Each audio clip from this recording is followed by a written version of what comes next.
pagi. Hari ini pun saya ingin berbagi dengan Anda hal yang saya syukuri.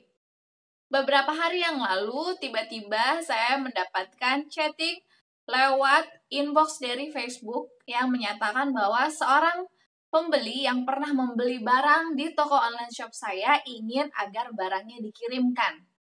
Nah, barangnya ini sudah dibayar, tapi belum dibayar ongkos kirimnya. Saya pun mulai mencari di mana barang dari customer itu. Saya pergi ke tempat dus-dus penumpukan yang isinya barang-barang yang masih di-keep, yang masih disimpan, yang memang belum dibayar juga ongkos kirimnya oleh para pembeli.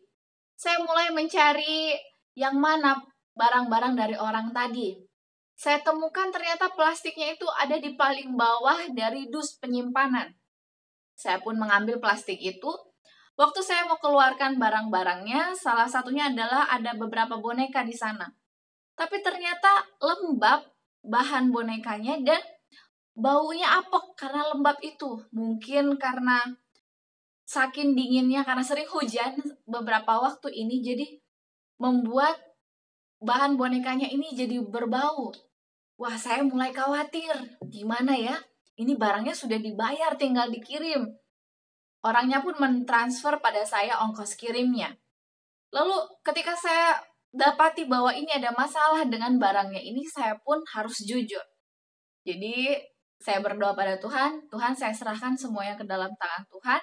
Apapun keputusan dari pembeli itu saya akan terima. Jadi saya balas via inbox juga, saya sampaikan, Mbak, ini barangnya kan sudah di-keep lama sama saya, sudah disimpan lama, udah berbulan-bulan.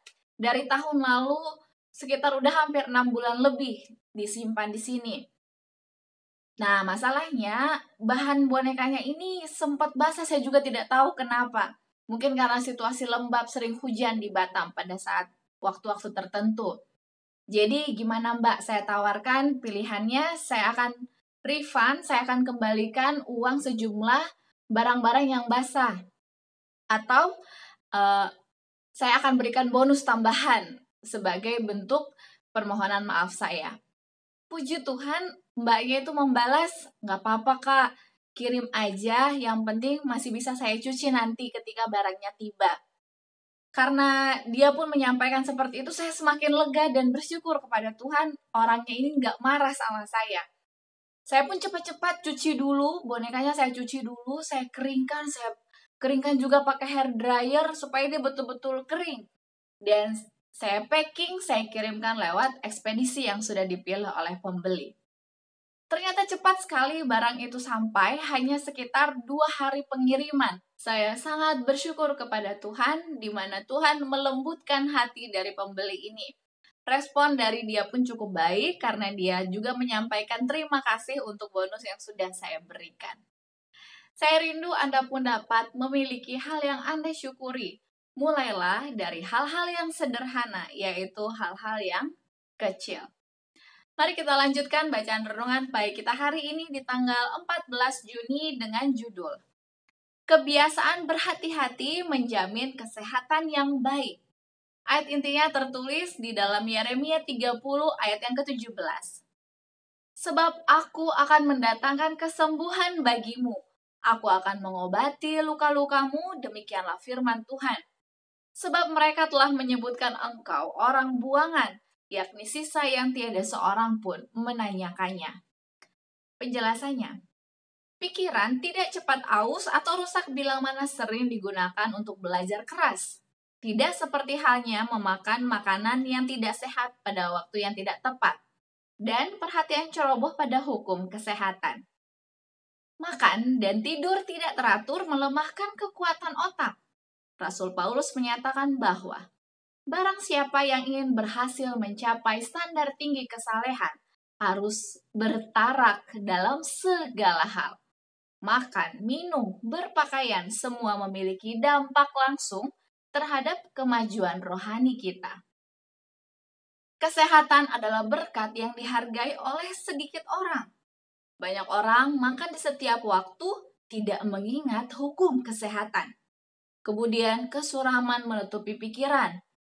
Bagaimana manusia bisa dihormati karena dianggap mendapat pencerahan ilahi, padahal punya kebiasaan sembrono, begitu tidak perhatian pada terang yang Allah berikan dalam hal-hal ini. Kehidupan adalah suatu kepercayaan suci yang hanya Allah saja dapat menyanggupkan kita menjaganya dan untuk digunakan bagi kemuliaannya. Namun Ia yang membentuk struktur tubuh yang ajaib akan melakukan langkah khusus untuk memeliharanya tetap baik kalau saja manusia tidak menyimpang darinya. Kesehatan, kehidupan, kebahagiaan adalah hasil dari penurutan pada hukum fisik yang menguasai tubuh kita. Jika kehendak dan cara kita sejalan dengan kehendak dan cara Allah, jika kita melakukan apa yang disukai pencipta kita, maka Ia akan menjaga organ manusia dalam kondisi yang baik dan memulihkan kekuatan moral, mental, dan fisik, supaya Ia bisa bekerja melalui kita demi kemuliaannya. Jika kita bekerja sama dengan Dia dalam pekerjaan ini, maka kesehatan dan kebahagiaan, kedamaian, dan keberdayagunaan adalah hasil yang pasti. Ia tidak mati bagi kita supaya kita bisa menjadi budak kebiasaan buruk, namun agar kita bisa menjadi anak-anak Allah, melayani Dia dengan segala kekuatan makhluk hidup. Sahabat-sahabat muda yang terkasih, majulah selangkah demi selangkah sampai semua kebiasaanmu selaras dengan hukum kehidupan dan hukum kesehatan. Aplikasinya baik kita hari ini disampaikan bahwa kita harus melatih kebiasaan berhati-hati mengenai kesehatan kita. Kita harus berhati-hati dengan makanan, minuman yang kita pilih, berhati-hati dengan kebiasaan tidur kita, dan pola kesehatan harus kita ikuti. Kita sudah mempelajari berhari-hari yang lalu bagaimana agar kita memiliki tubuh yang sehat. Tuhan bersedia untuk memberkati kita dengan kesehatan. Namun, pilihan di tangan kita apakah kita mau menuruti atau tidak. Karena efeknya cuma dua, menjadi sehat atau menjadi sakit. Mari kita pilih yang benar. Slogan kita, awali hari ini dengan renungan pagi.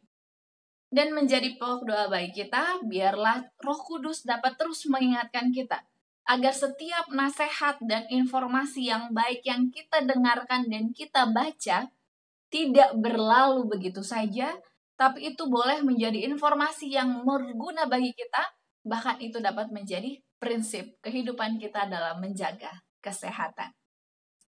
Dan jika ada di antara Anda yang ingin didoakan, mari tuliskanlah usulan doa Anda agar kami semua boleh bersama-sama turut mendoakan hal itu. Kami berdoa kiranya seluruh yang menyaksikan ini dan yang juga memiliki pergumulan mengenai kesehatan, sementara dipulihkan oleh Tuhan, biarlah terus memiliki pengharapan agar pikiran yang sehat, tubuh yang sehat, dan jiwa yang sehat boleh segera dimiliki. Terima kasih banyak. Esok hari mari bersama-sama meneruskan kelanjutan bacaan renungan pagi kita. Sampai jumpa, tetaplah jaga kesehatan kita dan mari kita mempersiapkan diri kita menyambut kedatangan Tuhan yang kedua kali. Amin.